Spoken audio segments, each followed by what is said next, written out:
Salam dalam kasih Kristus. Selamat berjumpa kembali dalam Sapaan Gembala berupa renungan firman Tuhan yang memandu kehidupan kita.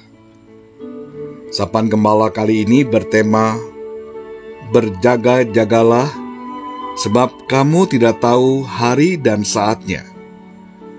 Didasarkan pada Injil Matius 25 ayat 13. Karena itu berjaga-jagalah, sebab kamu tidak tahu hari maupun saatnya.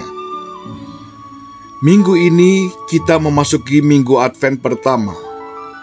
Kata Advent berasal dari kata bahasa Latin Adventus yang berarti kedatangan.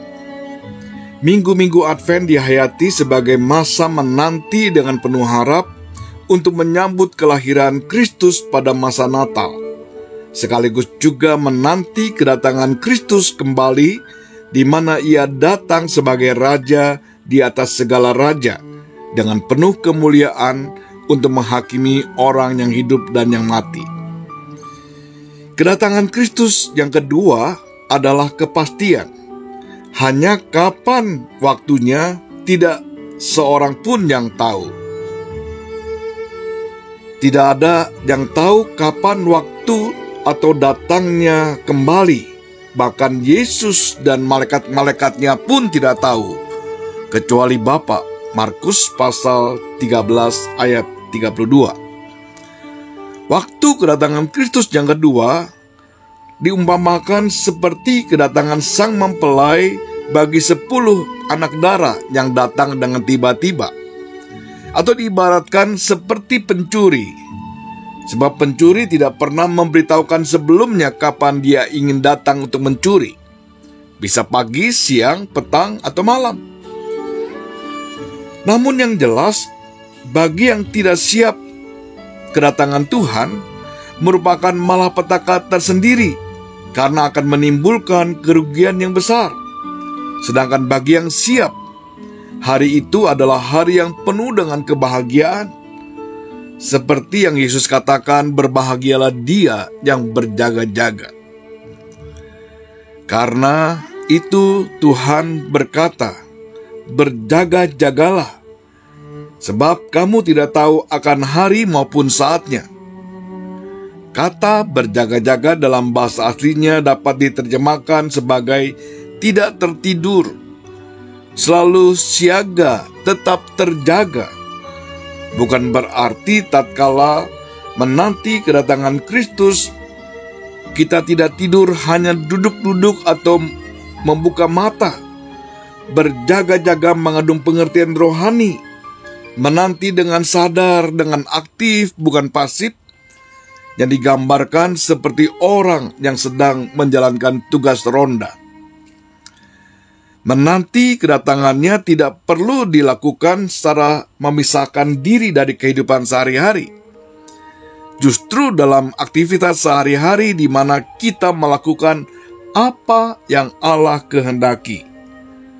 Paulus menegaskan bahwa Allah sudah menentukan pekerjaan baik yang harus dilakukan oleh setiap orang yang sudah diselamatkan.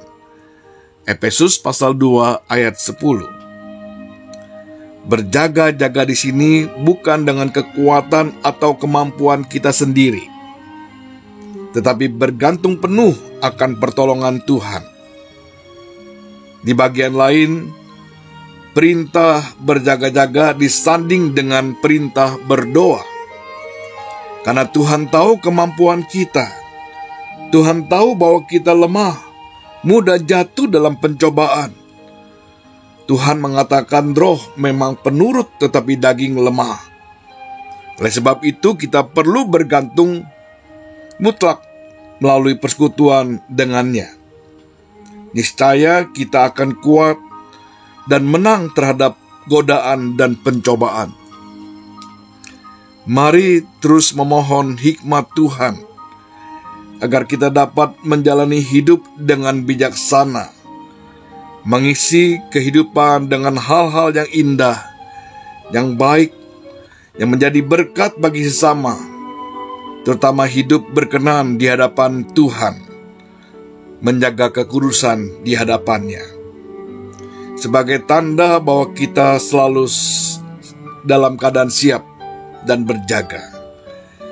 Kiranya Tuhan menolong kita. Mari kita berdoa. Allah yang baik dan penuh kasih, dengan dimulainya Advent pertama ini kami mohon agar dapat membangun sikap dan kebiasaan nantiasa berjaga-jaga dan berdoa, sehingga kami selalu siap untuk menyambut kedatangan Kristus kembali. Bantu kami agar dapat selalu membuka telinga mendengarkan suara-Mu dan melakukan kehendak-Mu. Dalam nama Tuhan Yesus kami berdoa. Amin. Sampai di sini renungan firman Tuhan. Tuhan memberkati kita semua. Sampai jumpa.